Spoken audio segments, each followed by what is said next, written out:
हर देश अपनी संस्कृति, सामाजिक मानदंडों, भूगोल, भोजन और जलवायु के साथ अलग अलग होता है, लेकिन कुछ देश ऐसे भी हैं जिनकी स्थिति वाकई अनोखी है। ऑस्ट्रेलिया उनमें से एक है। ऑस्ट्रेलिया पृथ्वी का सबसे छोटा महाद्वीप और सबसे बड़े देशों में से एक है, जो दक्षिणी गोलार्ध में हिंद और प्रशांत महासागर के बीच स्थित और इसकी राजधानी कैनबरा है। इतना बड़ा देश होने के बावजूद ऑस्ट्रेलिया की 95% भूमि वीरान है। ऑस्ट्रेलिया की 90% जनसंख्या सिर्फ 0.22% एरिया में ही रहती है। ग्रेट विक्टोरिया डिजर्ट ऑस्ट्रेलिया का सबसे बड़ा डिजर्ट है, जो ऑस्ट्रेलिया के 4,22,466 वर्ग किलोमीटर एरिया को कवर करता है। यह इतना बड़ा है कि पश्चिमी ऑस्ट्रेलिया और दक्षिणी ऑस्ट्रेलिया तक फैला हुआ है। ऑस्ट्रेलिया के डिजर्ट में आपको घास के मैदान, शुष्क झाड़ियां, नमक के मैदान, लाल रेत के टीले, चट्टानी मैदान, सवाना घास और कुछ नदियां दिखेंगी। यहाँ की आदिवासी जनजातियां और कबीले हजारों सालों से रेगिस्तानी इलाकों में खानाबदोश रहे हैं। वे स्थानीय वनस्पतियों, जीवों पर निर्भर रहते थे, जो अब ऑस्ट्रेलिया के सीमांत क्षेत्रों में चले गए।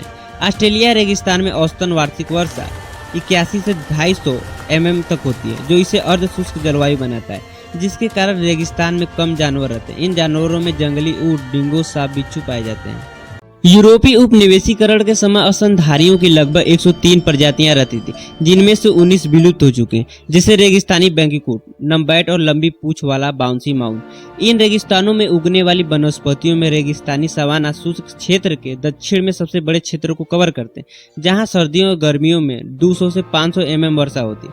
बबूल की प्रजातियां, जिन्हें मुल्गा कहा जाता है, रेगिस्तान के मैदानों, पहाड़ी ढलानों और पहाड़ियों पर उगती है। इतना शुष्क और खतरनाक होने के बावजूद भी यहाँ पर लोग घूमने आते हैं। और पश्चिमी ऑस्ट्रेलिया में किम्बरले में अर्गीले हीरे की खदान प्राकृतिक हीरे का दुनिया का सबसे बड़ा उत्पादक है और दुनिया की प्राकृतिक आपूर्ति का लगभग 1/3 योगदान देता है। यहाँ पर केवल रेगिस्तान ही नहीं पाए जाते, बल्कि ऑस्ट्रेलिया के दक्षिण पूर्व में सवाना घास के मैदान भी हैं। ड्राई क्लाइमेट में कठोर झाड़ियाँ और घास उगती हैं। ये घास के मैदान यहाँ पाई जाने वाली जीवों के लिए भोजन है। इसी घास के मैदान में स्तनधारी जीव कंगारू पाई जाते हैं। इनके प्रकारों की बात करें तो पहला है टुस्कास घास के मैदान। यह घास समूहों में उगते हैं और कई स्तनधारी इन घासों के नीचे आश्रय पाते हैं और चरने वाले जानवर को यह बहुत पसंद आता है। इन घासों में कंगारू, मॉनिटर, छिपकली और ऑस्ट्रेलियाई बस्टर्ड को भी देख सकते हैं। और हम्पाक घास के मैदान भी पाया जाता है, जो ऑस्ट्रेलिया के कम उपजाऊ भागों पर फैला हुआ है। इन घास के मैदान में बबूल और नीलगिरी की प्रजातियों सहित कई पेड़ हैं।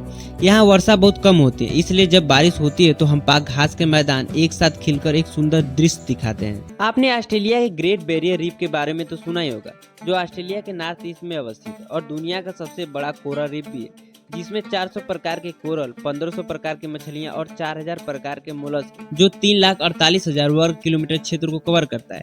ग्रेट बैरियर रीफ के भीतर अलग अलग आकार और आकृति की लगभग 2500 चट्टानें हैं और 900 से ज्यादा द्वीप हैं। ये दुनिया का सबसे बड़ा कोरल रीफ इकोसिस्टम बनाता है, जिसमें विभिन्न प्रकार के जलीय जीव निवास करते हैं। जलवायु परिवर्तन, प्रदूषण और फिशिंग जैसे कार्य इनके स्वास्थ्य के लिए खतरे हैं। बढ़ते तापमान से महासागर गर्म हो रहे हैं, जिससे कोरल ब्लीचिंग बढ़ रही है। एक अध्ययन में पाया गया कि ग्रेट बैरियर रीफ में 1995 के बाद जलवायु परिवर्तन के कारण अपने आधे से अधिक कोरल खो दिए। जैसे जैसे ग्लोबल वार्मिंग बढ़ती रहेगी, कोरल बढ़ते समुद्र के तापमान के साथ नष्ट होते जाएंगे और हजारों समुद्री जीव जो इन पर निर्भर है वो विलुप्त होते चले जाएंगे। इनको रोकना होगा, राष्ट्रीय अंतर्राष्ट्रीय मानकों का पालन करना होगा। ऑस्ट्रेलिया की इकोनॉमी की बात करो तो मिश्रित अर्थव्यवस्था वाला एक अत्यधिक विकसित देश है। 2023 तक ऑस्ट्रेलिया जीडीपी द्वारा 23वीं सबसे बड़ी राष्ट्रीय अर्थव्यवस्था थी और 21वां सबसे बड़ा माल निर्यातक और 24वां सबसे बड़ा माल आयातक था। ऑस्ट्रेलियाई अर्थव्यवस्था पर उसके सेवा क्षेत्र का प्रभुत्व, जिसने 2017 में जीडीपी का 62% हिस्सा बनाया और 78% श्रम बल को रोजगार दिया। ऑस्ट्रेलिया की अर्थव्यवस्था पूर्व दक्षिण पूर्व एशिया के देशों के साथ मजबूती से जुड़ी हुई है, जिन्हें आसियान 3 के नाम से जाना जाता है। विशेष रूप से चीन ऑस्ट्रेलिया का मुख्य निर्यातक एवं आयातक है। ऑस्ट्रेलिया एपीएस, G20, OECD और WTO का सदस्य है। पशुपालन खनन ने ऑस्ट्रेलिया के आर्थिक विकास में योगदान दिया। 2022 में एक कॉस ने एक रिपोर्ट जारी की जिसमें खुलासा किया कि ऑस्ट्रेलिया में गरीबी बढ़ रही है। अनुमान के अनुसार 3.3 मिलियन लोग या 13% आबादी देश की औसत आय से 50% से भी गरीबी रेखा से नीचे चल रही है। इस रिपोर्ट ने यह भी प्रकाशित किया कि 15 वर्ष से कम आयु के 7,61,000 बच्चे गरीबी में हैं।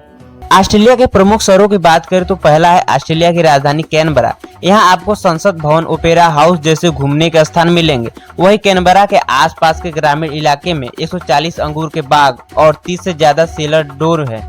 शहर से 6 मील दूर गोल्ड क्रीक विलेज जाना ना भूले, जहाँ नेशनल डायनासोर म्यूजियम देखने को मिलेगा। दूसरा है डार्विन, जहाँ पूरे साल सुहावने मौसम, सांस्कृतिक आकर्षण देखने को मिलेगा।